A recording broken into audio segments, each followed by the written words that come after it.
Hello everyone, welcome to Rani Dayamai High School Rangamati. Hope you are well by grace of God. I am also well by grace of God.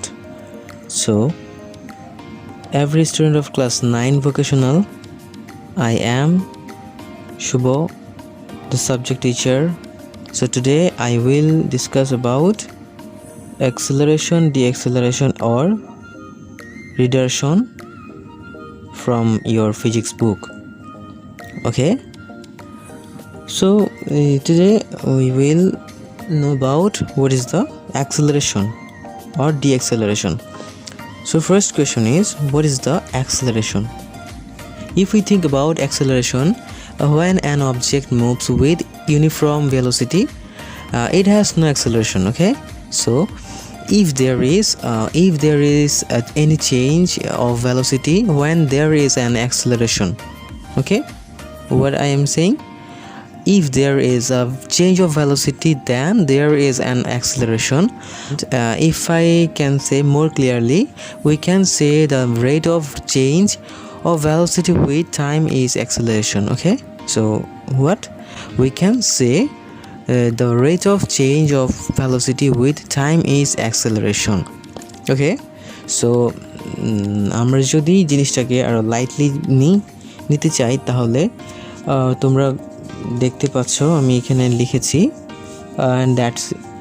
and that is যখন কোনো বস্তু সমবেগে যায় তখন কোনো ত্বরণ নেই, ঠিক আছে, একটি জিনিসের, তাহলে এখানে বেগের পরিবর্তন হলেই বুঝতে হবে সেখানে ত্বরণ রয়েছে। যদি কোনো একটি অবজেক্টের অথবা কোনো একটি কিছুর, গাড়ি হতে পারে, মানুষ হতে পারে, হোয়াটএভার, এই যে এটির যদি বেগের পরিবর্তন হয় তাহলেই বুঝতে হবে সেখানে ত্বরণ রয়েছে।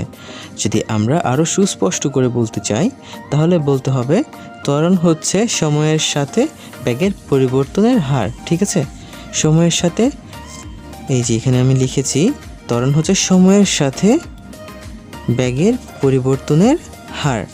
তো রিমেম্বার ইট, এখানে যদি কোনো একটি বস্তু কিংবা যে কোনো কিছুর একটি গতিশীল হয়, হ্যাঁ, আর তা যদি সময়ের সাথে তার বেগের পরিবর্তন ঘটে, অর্থাৎ যে গতিশীল হলে বেগ থাকবে, আর সেই বেগের যদি পরিবর্তন ঘটে, অর্থাৎ 0 থেকে যদি 1 2 3 4 সেকেন্ডের সাপেক্ষে বেগটাও যদি বাড়তে থাকে, তাহলে আমরা বলতে পারবো এখানে অবশ্যই ত্বরণ হচ্ছে। আর ত্বরণকে আমরা ইংরেজিতে বলি acceleration. Okay, I hope you all over understand.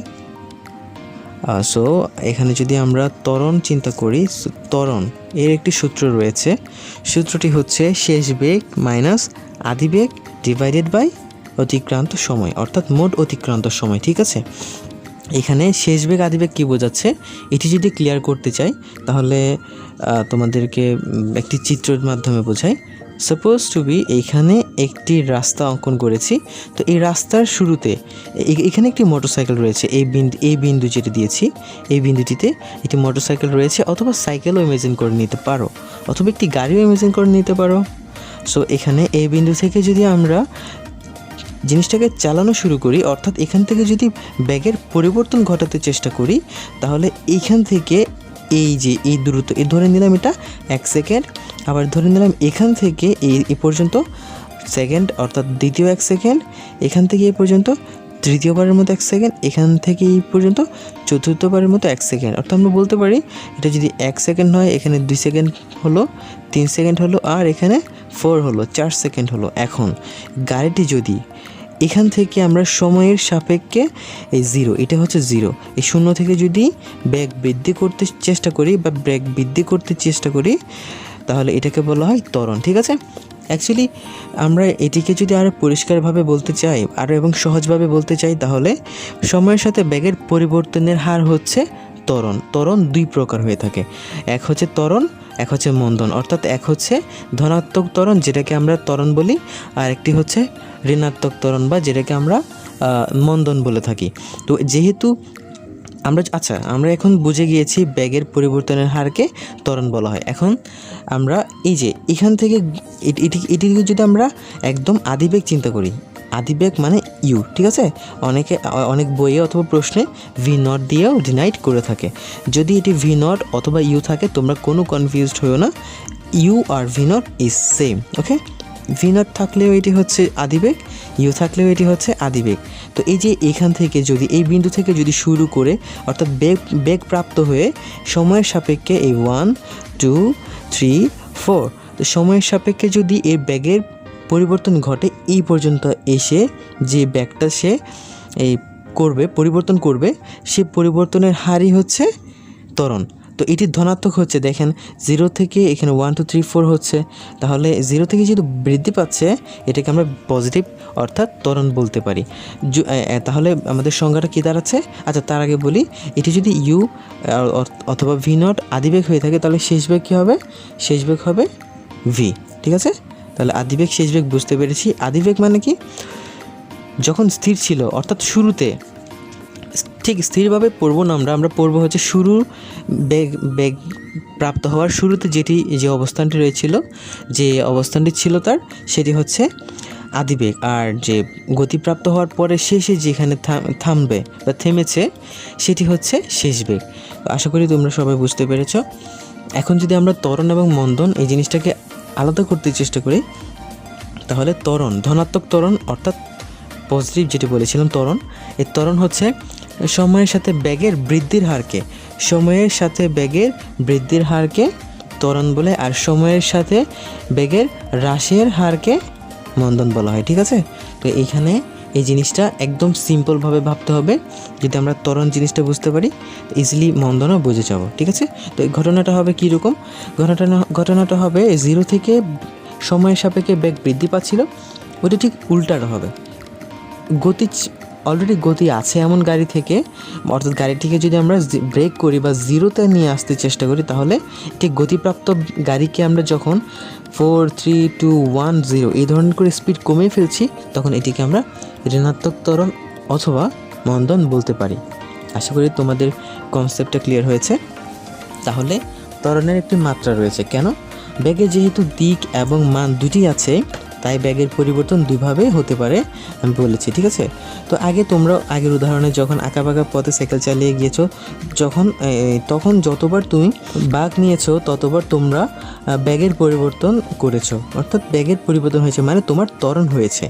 ঠিক আছে, তো এই যে এটি যদি আমি তো তোমাদেরকে বললাম যে ক্রমাগত দিক পরিবর্তন হওয়ার কারণে ব্যাগের যে পরিবর্তন হয়েছে তাই হচ্ছে ত্বরণ। ঠিক আছে, তো এখন সেই কারণে ত্বরণের মাত্রাও রয়েছে। তো ত্বরণের মাত্রা কি? ত্বরণের মাত্রা হচ্ছে LT ইনভার্স 2।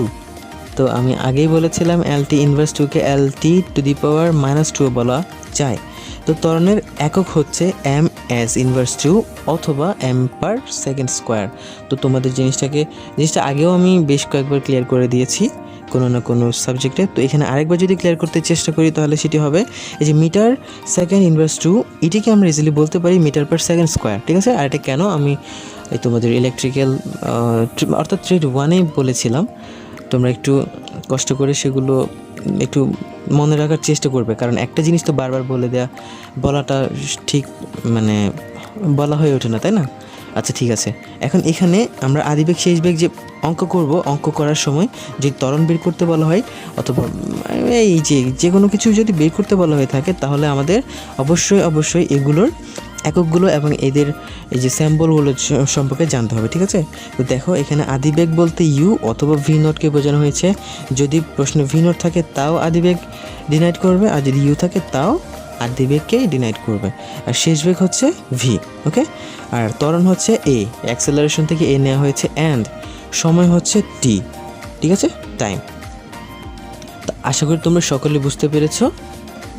তো কাজেই যদি ত্বরণ এ জানা থাকে তাহলে কোনো বস্তুর আদিবেগ ইউ হলে টি সময় পর তার বেগ ভি বের করা খুবই সহজ। কিভাবে আমি তোমাদেরকে জিনিসটা আরও পরিষ্কারভাবে বলার চেষ্টা করছি। তো এখানে আমরা বলেছিলাম এই জানা থাকলে সহজেই ইউ যদি আদিবেগ হয় তাহলে টি সময় পর তার বেগ অর্থাৎ ভি একদম ইজিলি বের করে ফেলতে পারবো। সেটা হচ্ছে এই v equal to u plus a t, এই সূত্রটির মাধ্যমে, অর্থাৎ এটি একটি সমীকরণ। ঠিক আছে, এইটা দিয়ে আমরা চাইলে ইজিলি ভি বের করে ফেলতে পারবো। তবে আমাদের কাছে ইউ অর্থাৎ আদিবেগ এবং অ্যাক্সেলারেশন এবং সময় থাকতে হবে, ঠিক আছে। বস্তুটি যদি স্থির অবস্থা থেকে শুরু করে তাহলে আমরা ভি ইকুয়াল টু এটি এইভাবে চিন্তা করতে পারি, ঠিক আছে। যদি শুরুতে এই যে স্থির অবস্থা থেকে বস্তুটি যদি একদম স্থির থেকে শুরু করে, তো আমরা ইতিমধ্যে বলেছি এখন পর্যন্ত যা যা বলা হয়েছে তার সব কিছু সত্যি একদম সমতরণের জন্য, অর্থাৎ এগুলো একদম সমতরণের জন্য।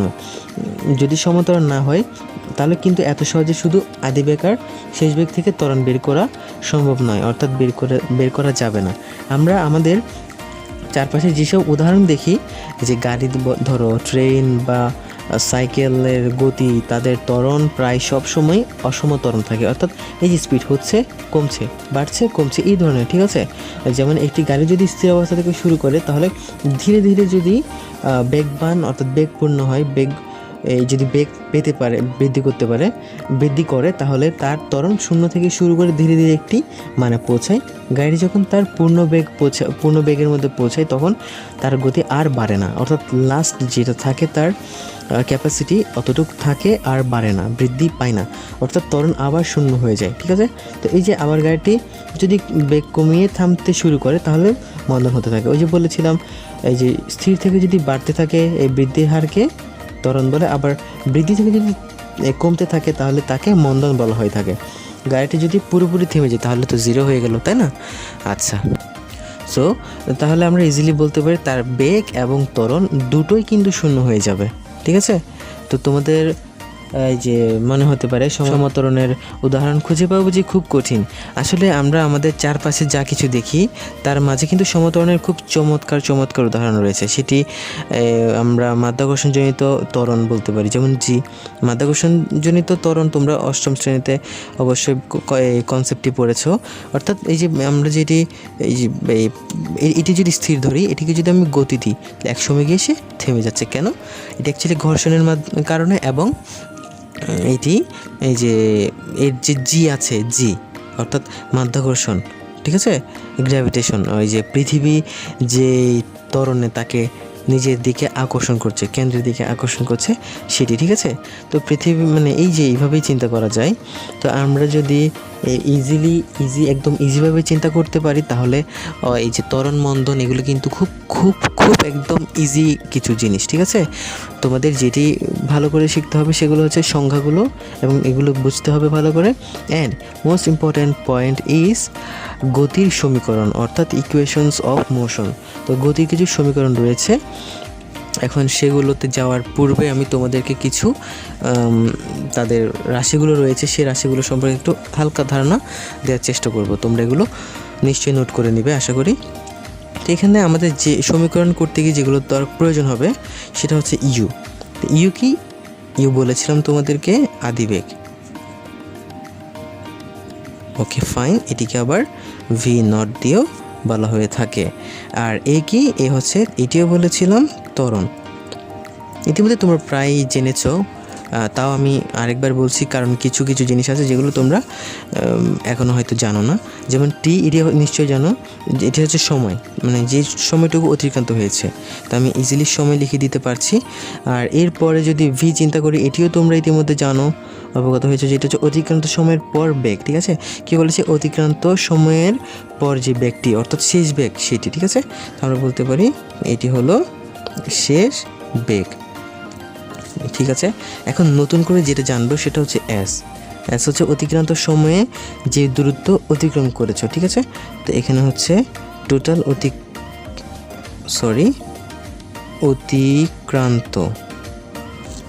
অতিক্রান্ত সময়ে, এটাকে আমরা কয়রাফালা আকারও দিতে পারি অথবা যেভাবে ইচ্ছে সেভাবে দিতে পারি। তো এই যে সময়ে যে দূরত্ব অতিক্রম করেছে,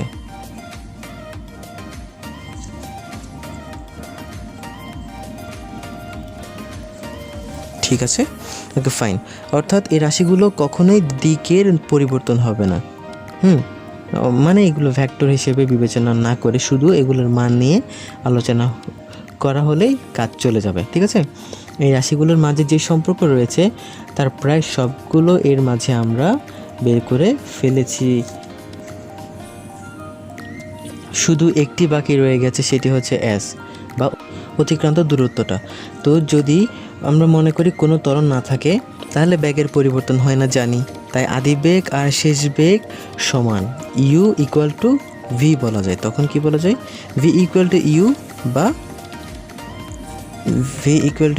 ইউ ইকুয়াল টু ভি, মানে সমান।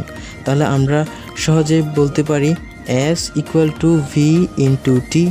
ঠিক আছে, যদি সমত্বরণ থাকে তাহলে, যদি সমত্বরণে থাকে তাহলে v equal to u plus a t, ঠিক আছে, যদি সমত্বরণ থাকে, আমি আগে বলেছিলাম। Okay fine. তো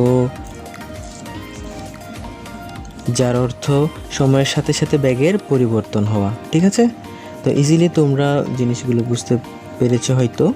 তো এখন বেগের পরিবর্তন যে হয়, হ্যাঁ, সেটি আমরা এস ইকুয়াল টু ভিটি লিখতে পারছি, কিন্তু যদি সেটি এই সমত্বরণ না হলে এটি সম্ভব হতো না। ঠিক আছে, তো তোমরা নিশ্চয়ই এগুলো বুঝতে পেরেছো।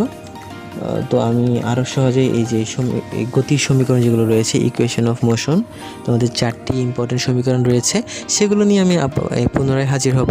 তোমরা এই পর্যন্ত ভালো থেকো, সুস্থ থেকো, মনোযোগ সহকারে পড়ালেখা করো। আর এই পার্টে যদি কোনো কিছু বুঝতে অসুবিধা হয় তাহলে আমাকে কমেন্ট করে জানিও। ধন্যবাদ সবাইকে। এই বলে শেষ করছি আমার আজকের অনলাইন ক্লাসটি।